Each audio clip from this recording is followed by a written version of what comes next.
नमस्कार। मिथिला नगरी पर किसी शत्रु राजा ने आक्रमण कर दिया और उसकी विराट सेना के सामने जनक राजा की सेना हार जाती है। जनक राजा को पकड़ा जाता है और वो जो शत्रु राजा था वह जनक राजा से कहता है कि जनक, मैं तुम्हारे प्राण तो नहीं लूँगा, लेकिन तुम अपने सभी वस्त्राभूषण को उतार दो और इस राज्य से निकल जाओ।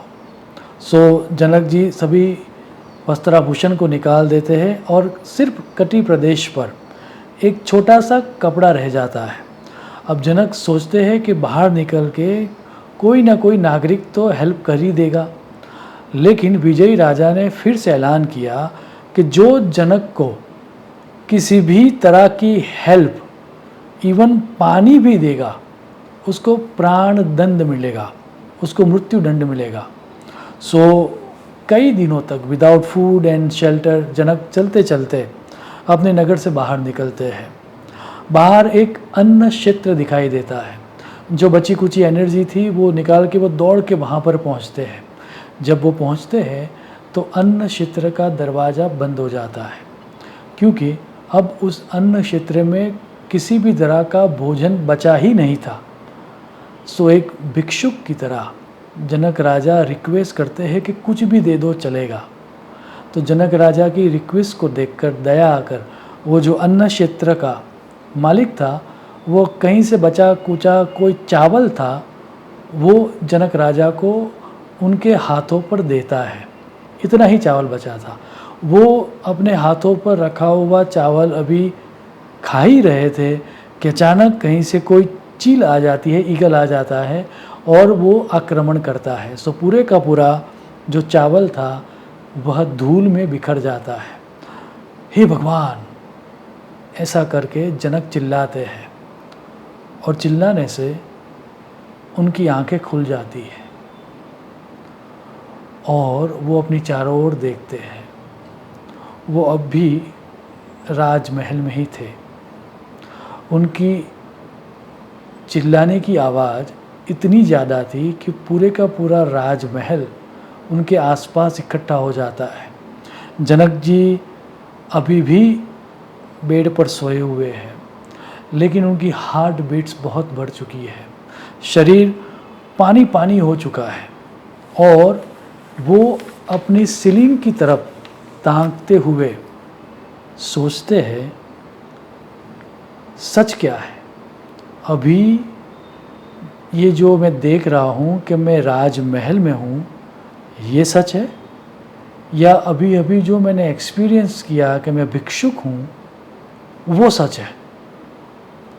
कहते हैं कि आने वाले कई दिनों तक महाराज जनक को ये प्रश्न सताता है और आखिर में उस प्रश्न का उत्तर देते हैं अष्टावक्र मुनि। अष्टावक्र मुनि जनक से ये प्रश्न पूछते हैं कि जनक, जब तुम भिक्षुक थे उस अवस्था के बारे में सोचो, तब तुम्हारे आसपास क्या कोई राजसेवक या कोई रानी या फिर ये राजमहल था? तो जनक ने कहा, ना, इसमें से कुछ भी नहीं था। अष्टावक्र फिर से पूछते, तो अब यहाँ इस जगत में उस भिक्षुक वाले जगत का कोई भी चिन्ह या कोई भी व्यक्ति है? जनक कहता है कि नहीं। फिर अष्टावक्र मुनि हम सबको हेल्पफुल हो उस तरह का उपदेश देते हैं कि जब आप स्वप्न में थे तब भी आप स्वप्न को देख रहे थे, अभी आप जागृत हो तब भी आप जागृत को देख रहे हो। ना ही जागृत सत्य है, ना ही स्वप्न सत्य है, लेकिन इन दोनों अवस्थाओं को जो देख रहा है वैसा साक्षी चैतन्य या आपका आत्मा ही सच है। जिसको इतनी समझ आ जाती है वह व्यक्ति तुरंत मुक्त हो जाता है, क्योंकि स्वप्न काल में स्वप्न सत्य प्रतीत होता है। जब आप सो रहे थे तब आप भूल ही गए कि आप राजा थे स्वप्न में, और जब जाग जाते हैं तब जागृत जगत सत्य लगता है। लेकिन दोनों एक तरह की भ्रांति है। सत्य सिर्फ और सिर्फ साक्षी चैतन्य या आत्मा है। जागृत और स्वप्न ये दोनों अवस्था मिथ्या है।